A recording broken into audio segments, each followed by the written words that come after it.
Stay on the beach, the place to be. All the tips and ways to make the first. ¿Esto bien ya? Vale, perfecto. Buenas a todos, estoy encantado de estar en este pedazo de evento, la verdad, muchos años como asistente, con ganas ya de ser ponente y hablar de coctelería de datos SEO. Presentarme, lo han hecho ya José Roig, responsable de datos en ICAWE, y aquí decir que en SEO hay muchos ingredientes, estamos acostumbrados de trabajar con todos ellos y todos ellos aportan valores diferenciales al cóctel, ya veréis que lo voy todo el rato contextualizando con este rollo, y deciros que tendemos de forma poco acertada, lo diremos así, a tratar cada fuente de datos de forma aislada y en origen, cuando de verdad el verdadero valor lo obtenemos no solo de mirar los datos por separado, sino de unir otros ingredientes. Ingredientes como que, por ejemplo, el impacto que tenemos de los datos de Google Search Console, a la que nos lo queremos llevar a negocio, tenemos que meter los propios datos del negocio, véase Google Analytics. O cuando vemos las típicas tendencias de subidas y bajadas, tenemos que contextualizarlas también en entender qué factores micro y macro han producido estos altibajos. O incluso las típicas segmentaciones que estamos todos muy acostumbrados a utilizarlas, pero que a la que nos las queremos llevar al propio análisis que queremos o al propio contexto del negocio, tenemos que cambiarlas. Aquí es importante decir también que todos estos datos que estamos tan acostumbrados, de búsqueda, de analítica, datos de cliente o las propias fuentes de datos que tengáis internas desarrolladas por vosotros o de APIs, el verdadero valor lo obtenéis cuando las mezcláis todas ellas y lo alineáis con el análisis que deseáis hacer. Deciros que para esto nos hemos inventado el bartender SEO, esa persona que es muy buena en SEO y que es una verdadera fiera mezclando datos. Y esta persona tiene 4 habilidades muy concretas. Acertar el gusto del cliente, que es entender, definir lo que se requiere, disponer de los ingredientes, obtenerlos para poder mezclarlos después, preparar el cóctel, que es modelarlos y alinearlos, y finalmente presentarlos. Y aquí decir que este tipo de proceso casi siempre empieza igual. ¿Qué puedo hacer por ti? Pues verás, nos explica toda su milonga que viene con sus necesidades, obviamente, pero preocupaciones, objetivos, intereses y fuentes de datos. Y tenemos que aterrizarlo de tal forma que nos sea relativamente fácil poder trabajarlo. Es decir, ¿qué me solicitas exactamente? ¿El trabajo que yo haré irá a la basura o afectará a negocio? ¿Y qué datos necesito para poder validarlo? Y deciros que cuando os expliquen todo este contexto, probablemente a la que lo desgranéis mínimamente, os daréis cuenta que son muchas líneas de análisis distintas las que os van a pedir. Por ejemplo, mi contenido se indexa de una forma adecuada, puedo reducir el gasto en SEMrush, y cada una de ellas, por favor, tratadla de forma separada. De forma separada, porque si no os encontraréis con verdaderos monstruitos de datos. Si nos centramos en la de puedo reducir el gasto en SEMrush, ¿dónde voy a afectar? A SEO, a SEM, la parte de marketing. ¿Qué datos voy a necesitar? Sesiones, clics, el traspaso entre canales o el propio ahorro. ¿Y qué segmentaciones voy a necesitar para ello? Teniendo esto en cuenta, deciros que, por favor, no os mareéis en este verdadero mar de datos. Hay muchísimos. Si tenéis clara la dirección, que es que quiero saber si Google está tratando bien mis páginas importantes en SEO, quedaros en este caso con la parte de Analytics, la parte de Google Search Console y única y exclusivamente los datos que os hagan falta. ¿Por qué? Porque toda fuente de datos que no sea imprescindible y dato que no sea imprescindible es ruido. Y el ruido mata el insight.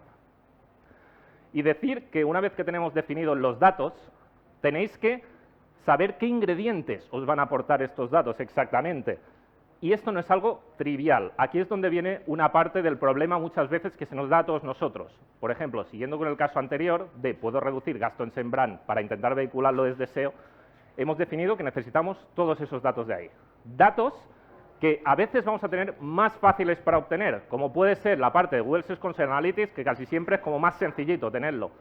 Pero cuando llegáis al momento de obtener algo más complejos, como puede ser la parte de Google Ads, os lo tendréis que currar un poco más, ya sean accesos o la propia API.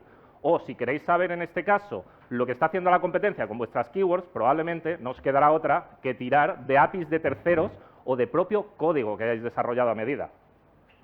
Y deciros que muchas veces estos ingredientes os lo ponen más sencillo. Google Search Console os da 3 modalidades. Desde la propia interface lo descargáis en forma de CSV, en Sheets tenéis plugins para descargar estos datos a través de la API, o incluso en BigQuery tenéis el export oficial para llevároslos allí. Pero aquí tenéis que valorar, donde es bastante importante, el tipo de análisis que hacéis y el tipo de calidad de datos que necesitáis, porque no siempre lo más fácil es lo más conveniente. En este caso, de hecho, cuanto más fácil tiráis, menor calidad tenéis de datos. Y en otras ocasiones, por supuesto, hay que trabajarlo bastante más. Aquí el ingrediente que buscábamos era la API de indexación de Google. Y para esta API, en su momento, montamos un Google Sheets que le cargábamos listados de URLs en CSV o desde BigQuery de forma dinámica, integramos un pequeño código de API Scripts para comunicarse con esta API y así agilizar de forma temprana todas estas URLs que se podían considerar de mayor relevancia en la estrategia. Deciros que este sistema lo tenemos integrado nosotros por otro sitio, pero si os interesa curiosear en esto, os dejo ahí el recurso por si lo queréis descargar y probar. Y deciros también que para la parte de los ingredientes tenéis que disponer de alternativas. Cada ingrediente tendrá su contexto y os será más o menos difícil obtenerlo, como he mencionado antes. Si tenéis que trabajar con datos más sencillitos, seguramente con las hojas de cálculo podréis tirar. De hecho, casi siempre es un factor de velocidad. Si queréis velocidad, tirad por hojas de cálculo. Pero a la que necesitáis algo ya más controlado, algo más pro, tendréis que tirar de las herramientas de flujo. De hecho, os he mencionado una en una ponencia anterior, como puede ser Make, y cuando necesitáis el mayor control y complejidad, entre comillas, tendréis que tirar, obviamente, de programación a medida. Y para estos casos, en trabajos, en nuestro caso, en trabajos simples, somos bastante, de alguna forma, nos gusta mucho el entorno de Google. Tiramos de Google Sheets y nos las solemos apañar bastante bien descargando datos o conectando datos de BigQuery con los propios plugins que da de Google Analytics o de Google Search Console, con API Scripts también, y también muchas veces cargando CSVs. No os olvidéis de esta parte manual que muchas veces os da valor, y con esto podéis hacer verdaderas virguerías con los datos. En otras, en cambio, vais a necesitar mayor control, adaptación. Estas herramientas de flujos, aquí os pongo 3 de las que son más conocidas: Make, N8N y Zapier. Hay muchas más. Y nosotros nos gusta bastante la de N8N. ¿Por qué? Porque nos da bastante conexión con la parte de Google Cloud y AWS, que es la que más conectamos, y además nos da la posibilidad también de meter mucho código, desarrollar módulos a medida, y por si fuera poco, nos da una versión gratuita que nos permite instalarlo en los servidores y reducir, controlar costos en los distintos proyectos. Que a modo de ejemplo de flujo, aunque ya me he enseñado alguno antes, deciros aquí uno que tenemos nosotros para descargar las IPs de Google con las que rastrea, que a la que cocteleamos un poco y mezclamos con la parte de logs, podemos discernir qué rastreos son lícitos de Google y cuáles son de bots falsos, pudiéndolos separar y analizar mejor. Para todo esto de N8N, también deciros que un compañero ha redactado un post sobre cómo instalar N8N en un servidor. Os dejo el enlace ahí también para quien queráis consultarlo. Y cuando tenemos necesidades más avanzadas, estas necesidades para nosotros no es la única forma, esto solo es la nuestra. Hemos desarrollado un panel que nos permite que nuestros consultores se metan en dicho panel y todos esos flujos, procesos que llevamos trabajando de hace tiempo y que tenemos estandarizados y refinados, ellos son completamente autónomos en generarse sus propias fuentes de datos, reduciendo embudos hacia data, por ejemplo, con las típicas extracciones de Crawler, Core Web Vitals o cualquiera que otra necesiten. Al final es un tema de velocidad y eficiencia. Y en un último caso, decir también que a veces se complican un poquito más las cosas. Hay clientes que tienen su entorno de datos muy desarrollados. En esos casos, y por poner un ejemplo, aquí uno que lo tenía en la parte de Google Cloud, que nos pidió integrar datos con los suyos propios de K-Trends y Google Merchant, especialmente, tuvimos que hacer una ampliación de su Google Cloud y adaptarnos totalmente a él. Pero en cualquier caso, que entendáis que no es cada una de las opciones que os he hecho por separado, a veces incluso todas ellas se mezclan. Y luego, una vez que ya tenemos los ingredientes disponibles, deciros que el cuidado y la preparación son cruciales a la hora de preparar el cóctel. ¿A qué me refiero con esto? Nosotros el proceso que seguimos es dar un vistazo inicial siempre a los datos, que generalmente os lleváis sorpresas, limpiarlos para dejarlos en el estado adecuado para poder trabajarlos, luego adecuarlos a la línea de análisis que queráis seguir o al propio lenguaje del cliente para finalmente controlar además también la calidad con procesos que garanticen su integridad y que sean siempre con una generación estable. Porque con esto de los datos, algo que puede parecer a priori una tabla perfecta, que no presenta ningún problema, ya con un vistazo muy rápido nos damos cuenta de que tiene verdaderas cantidades de porquería. En estos casos, como podéis encontrar valores vacíos o redundancias, tenéis que trabajarlo al menos un mínimo para que antes de hacer cualquier transformación los datos tengan la calidad suficiente. Y que esos datos, cuando ya tienen la calidad suficiente, deciros también que pueden ser transformados. Es decir, los datos en su origen dan valor, por supuesto, pero cuando los transformáis y pasáis del dato básico a un enriquecido inicial a un enriquecido final, podéis pasar de cosas, bueno, a cosas, como por ejemplo los datos de Google Search Console, por todos conocidos, los clics, impresiones, keywords, landings, empezar a hablar de tipología de keyword, como puede ser brand, no brand o brand exact, o incluso en un enriquecido final, y ya liándola todo lo que queráis, pasar a decir qué porcentaje tengo de URLs útiles que realmente me traen tráfico. Ahí es donde de verdad sale el valor. Y para este tipo de clusterización, es decir, hay muchas formas, lo podéis hacer con Google Sheets, lo podéis hacer con programación, Looker Studio os ofrece ya solamente esta herramienta, 2 de ellas, lo podéis llegar a hacer con la propia función de case o con los propios grupos. Quiero decir, la complejidad no es esa. Porque de lo que se trata al final siempre es que estas clusterizaciones, no invertir tiempo porque sí transforman los datos, os faciliten los insights. En este caso, con 2 clusterizaciones, una por posición y la otra por cantidad de clics que se reciben, ya le podemos decir a un cliente que estaba orgulloso de la cantidad de keywords que tenía en top 3 y top 10, decirle, estás capturando un carajo por tus keywords en top 3 y top 10. Y además, las que tienes en top 3 y top 10 que sí te capturan, lo hacen en bajo volumen y además la mayoría son de marca. Fijaros que aquí 2 clusterizaciones nos han dado rápido una argumentación y con ello acciones con el cliente. Y cuando tenéis todos los datos en el estado que necesitáis, cada una de esas fuentes de datos, hay que cruzarlos. De hecho, casi siempre una de las partes más complejas, donde el truco casi siempre es el mismo. Cada tabla de datos que tengáis, buscad un ID común de cruce y este ID común de cruce os dará una única tabla resultante con todos los datos relevantes de cada una de esas fuentes de datos que habéis elegido, donde aquí, a modo de ejemplo simple, tenéis la parte de Google Search Console y Analytics, donde en el cruce resultante yo no hablaréis solamente a nivel de fecha y URL de sesiones y clics, os lo lleváis a negocio, donde hablaréis además también de ventas e ingresos. Y aquí la podéis liar todo lo que queráis. Este es otro caso que teníamos con un cliente en que analizamos cada una de sus categorías de forma separada, como puede ser la parte de camisetas, y mezclamos datos de Google Search Console, Google Ads, fuentes de datos internas del cliente y Google Analytics, donde pasamos de fuentes por separado, que cada una aportaba su información valiosa, pero a la que lo juntábamos, pudimos llegar a decir, oye, ¿estoy haciendo mi trabajo bien en la parte de camisetas? Hay que prepararse para el crecimiento que viene, porque podríamos llegar a saber qué nos venía el mes siguiente, o al menos medio predecirlo. ¿Mi stock es suficiente para ese crecimiento? O sea, tengo lo que necesito para vender como toca y además tengo que darle mimo a esta categoría y no a otra. Fijaros cómo cambia bastante el foco a la que se mezcla un poco.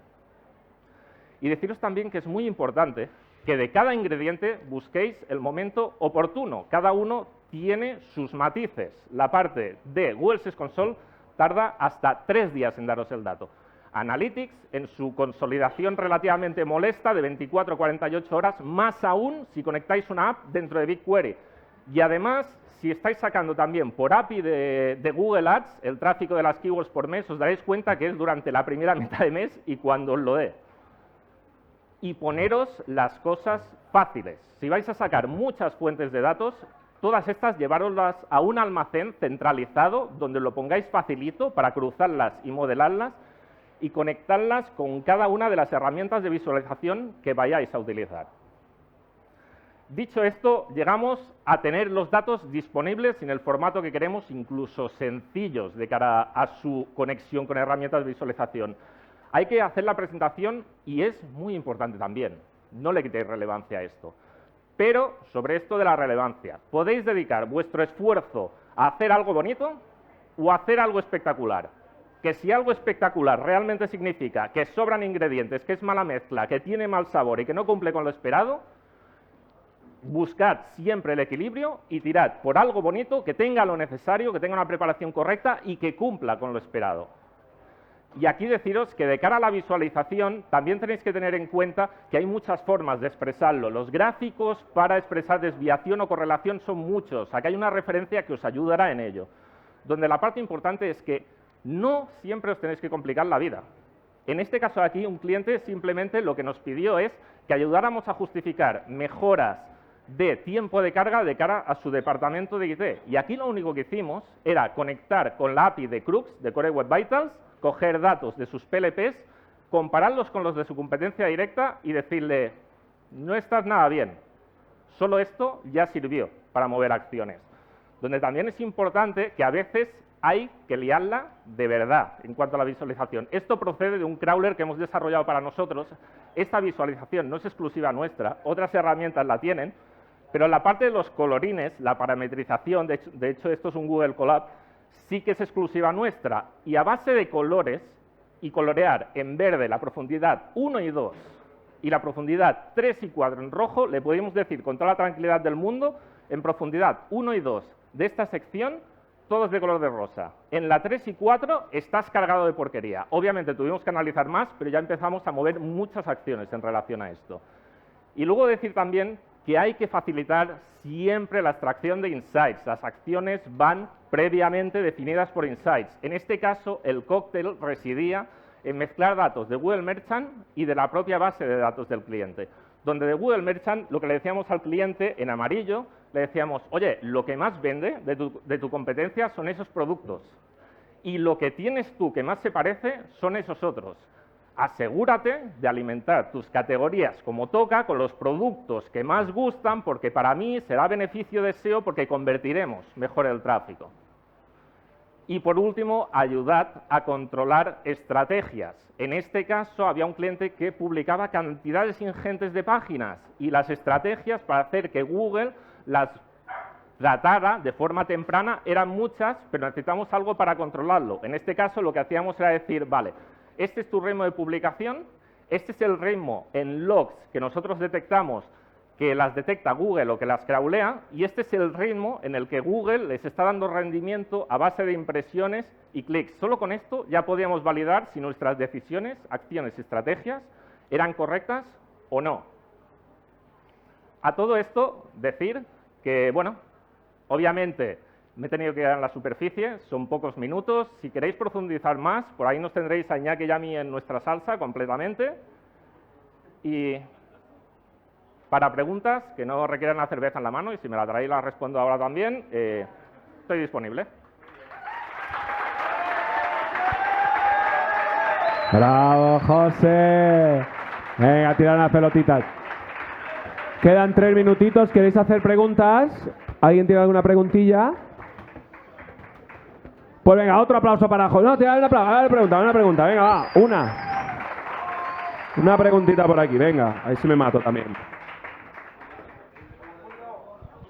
Simplemente si podías detallar un poco más, cuando has mencionado lo de Google Merchant Center, de tu competencia, ¿cómo sería el proceso exacto ahí de trabajo? Esa es buena pregunta. A ver, Google Merchant Center tiene export directo a BigQuery, pero tiene un problema. Un problema para el caso que yo he expresado, porque si te fijabas, el dashboard iba con imágenes. Cuando tú lo conectas a BigQuery, tú te descargas todos los datos de Merchant. ¿Sabes lo que es Merchant? Sí. Vale, perfecto. No, empiezo por ahí. Descargas todos los datos y tú puedes ver los datos de cada uno de esos productos, pero no ves la imagen. Nosotros lo que hacemos es un proceso de scrapeo de Merchant, evitando distintos sistemas de seguridad que hay, y sacamos las imágenes junto a la información de cada una de las categorías que al cliente le interesa. En ese caso, nosotros conectamos otra API que daba imágenes similares a cada una de esas, pudiendo llevar a cabo ese proceso. No sé si más o menos lo he explicado. Dime dónde profundizo, si no. Por entender, dentro de Merchant es que no sé si existe la opción donde tú puedas recoger información de... Scrapeando siempre. Vale, pero de ¿cómo sabes qué es lo que venden más tu competencia? Propio Merchant, te da a nivel de mercado y de categoría, te da información de lo que más se vende. Tipo de vale. Correcto. ¿Alguien más? Venga, ahora sí, un fuerte aplauso para José. Gracias. Stay on the beach, the place to be.